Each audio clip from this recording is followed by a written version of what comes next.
Hello everyone, I want again to welcome you to this new lesson.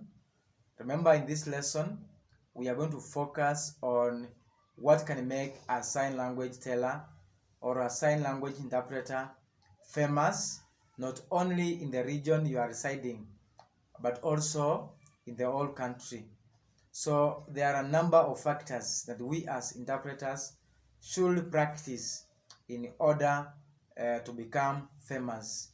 I just remind you that every organization, every institution has its own set rules for its employees, and these rules sometimes may refer to a code of ethics and conduct. So we as interpreters, we also have to exercise and practice the ethics for interpreters, that we as interpreters have to work hand in hand with the set down rules that govern interpretation. So one of these factors is professionalism. We have to act in the manner that speaks about interpretation, that we as an interpreter, to show that we are professionally disciplined, we have to check on our dress code and our general appearance and engagement in any of the event that require our interpretation or participation. So professionalism is one of the major factors that can make a sign language interpreter famous in this country. The next thing is about punctuality.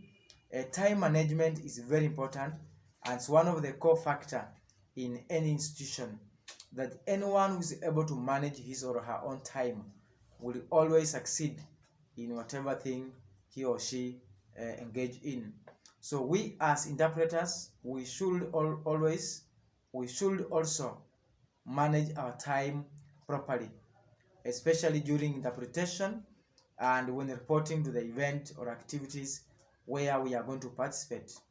So when we check on professionalism, we check on punctuality, we are going to become one of the famous interpreters in this country. Lastly, we talk about confidentiality, that anything we do, we have to ensure that we don't share it with anyone. There are times when we are asked to go and maybe participate in the interpretation that involves counseling, guidance and counseling. So we as interpreters, whenever we have such like events or activities, it's not our responsibility to start walking around and gossiping everything we have seen during the process of counseling.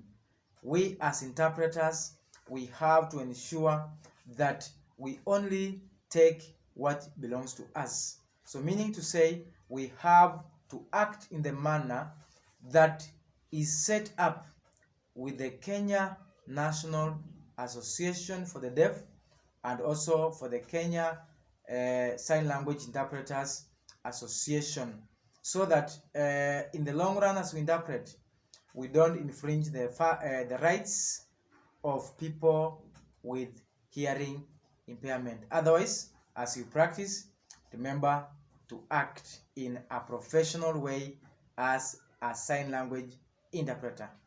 God bless you.